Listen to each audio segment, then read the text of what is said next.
అందరికీ నమస్కారం. శ్రీ గురుభ్యో నమః. దత్తాత్రేయ సమారంభం స్వప్రకాశానంద మధ్యమాం అమృతానంద పర్యంతం వందే శ్రీ గురు పరంపర. శ్రీ గురుభ్యో నమః. దేవత లక్షణం చెప్పుకోవాలి అంటే ఎప్పుడు ఆనందంగా ఉండడం, దాంతోపాటు దేవత యొక్క లక్షణాలు బోల్డెన్ అంటే దేవతల యొక్క లక్షణాలు ఎలా ఉంటాయి, ఎందుకు దేవతల యొక్క లక్షణాల గురించి మాట్లాడుకుంటున్నాం ఇక్కడ అంటే, ఉపాసన అంటేనే అర్థం ఆ దేవతలా మారడం అని. ఆ దేవతలా మారడం అంటే ఏంటి? దేవత యొక్క లక్షణాలు స్లోగా మన లోపలికి రావడం. ఇక్కడ ఇందులో ఇంకొకటి ఏంటిట అంటే, ఉన్నది ఒప్పుకోవడం దేవత యొక్క లక్షణం అంట, లేదని కోరుకోవడం మానవుడి యొక్క లక్షణం. అంటే ఏంటి అంటే, మానవుడు ఎప్పుడు ఎందుకు పూజ చేస్తాడు అంటే, దేవతకి ఏదో ఒక కోరిక కోరుకోవడానికి చేసేవాళ్ళే చాలా ఎక్కువ ఉంటారు. ఎందుకు అంటే మానవుడికి ఎన్నున్నా సరే ఇంక ఇది ఏదో లేదనిపిస్తూ ఉంటుందిట, కానీ దేవతకి తృప్తి అన్నది వస్తుంది. ఆ ఉన్నది ఒప్పుకోవడం అంటే అర్థం ఏమిటి అంటే, సపోజ్ ఒక గురువుగారి దగ్గరికి ఇద్దరు శిష్యులు వెళ్ళారనుకోండి. శిష్యులు వెళ్తే ఒక శిష్యుడు ఏంటి అంటే, గురువు దగ్గరికి ఎందుకు వెళ్ళాము అన్నది అర్థం చేసుకుని జ్ఞానం మాత్రమే సంగ్రహించే వాళ్ళని ఒక టైప్ అంటే ఒకళ్ళు ఇద్దరు అని కాదు, రెండు రకాల వాళ్ళే ఉంటారు శిష్యులు గురువుకి.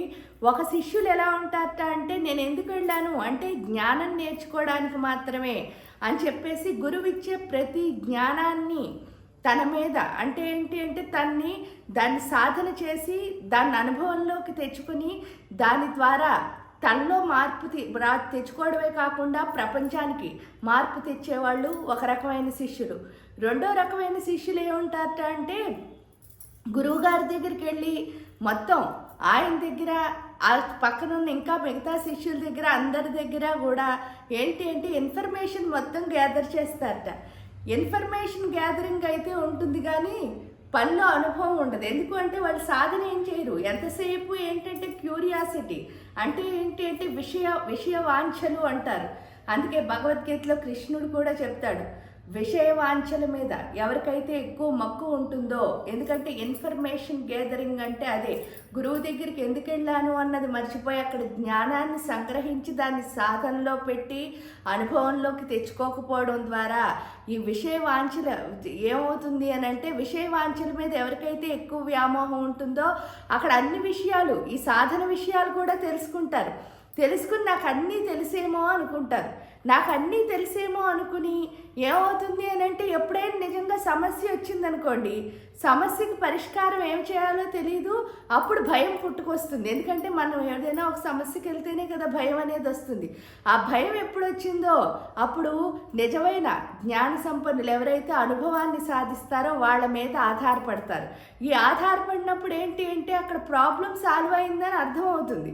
కానీ ఇక్కడ ఒప్పుకోవడం ఇష్టం ఉండక ఈ విషయాలన్నీ నాకు తెలుసు కానీ ఎలా చేయాలో తెలుసుకోకపోవడం వల్ల చేయలేకపోయాను అని అందరికి అంటే ఏంటంటే అక్కడ కూడా ఏమొస్తుంది అంటే అహంకారము అన్నది బయటకు వస్తుంది. ఈ అహంకారం ఎందుకు బయటకు వస్తుంది అని అన్నప్పుడు జ్ఞానం లేనప్పుడే. ఎందుకంటే విచక్షణ జ్ఞానం ఎవరికి ఉంటుందో వాళ్ళు తప్పకుండా అహంకారం అనే దానికి చాలా దూరంగా ఉంటారు. ఆ జ్ఞానాన్ని సంపాదించడం మాత్రం అనుభవం ద్వారానే.